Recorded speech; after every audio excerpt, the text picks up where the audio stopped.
पश्चिम बंगाल में 2 चरणों का मतदान खत्म होने के बाद सियासी माहौल गर्मा गया है। इसी बीच मुख्यमंत्री ममता बनर्जी का आधी रात को कोलकाता के भवानीपुर स्थित स्ट्रांग रूम में पहुंचना पूरे घटनाक्रम को और भी ज्यादा संवेदनशील बना गया। टीएमसी ने आरोप लगाया कि स्ट्रांग रूम में रखे बैलेट बॉक्स और ईवीएम के साथ छेड़छाड़ की कोशिश की गई।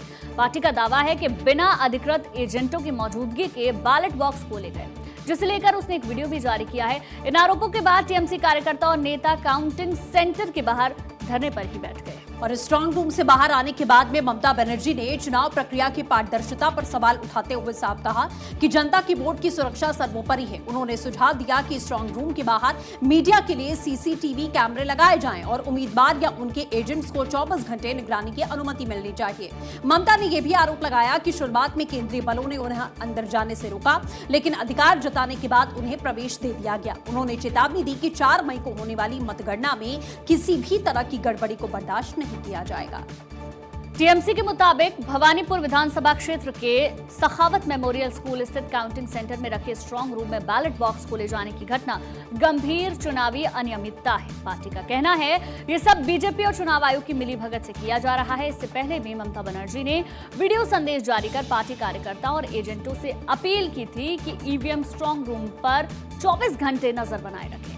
चुनाव आयोग ने भी टीएमसी के सभी आरोपों को सिरे से खारिज कर दिया। पश्चिम बंगाल के मुख्य निर्वाचन अधिकारी मनोज अग्रवाल ने कहा कि स्ट्रांग रूम की सुरक्षा में कोई चूक नहीं हुई है और सीसीटीवी कैमरे पूरी तरीके से सक्रिय हैं। उन्होंने स्पष्ट किया कि आधी रात को जो गतिविधि हुई वो पोस्टल बैलेट को अलग करने की नियमित प्रक्रिया थी, जिसकी जानकारी सभी राजनीतिक दलों को पहले से दे दी गई थी। आयोग ने इसे अफवाह फैलाने की कोशिश करार दे दिया है।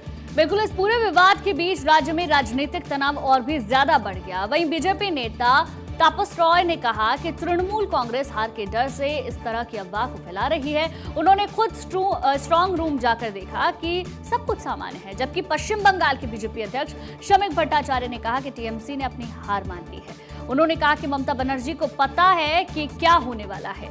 तृणमूल कांग्रेस हार रही है और यही वजह है कि बौखलाहट में इस तरह के कदम उठाए जा रहे हैं। शमिक भट्टाचार्य ने कहा कि तृणमूल कांग्रेस की सत्ता अब जाने ही वाली है। अब आने वाले कुछ दिनों में ये पार्टी भी खत्म हो जाएगी। एग्जिट पोल के बाद से ही टीएमसी और बीजेपी कार्यकर्ताओं के बीच में झड़पों की खबरें सामने आने लगी।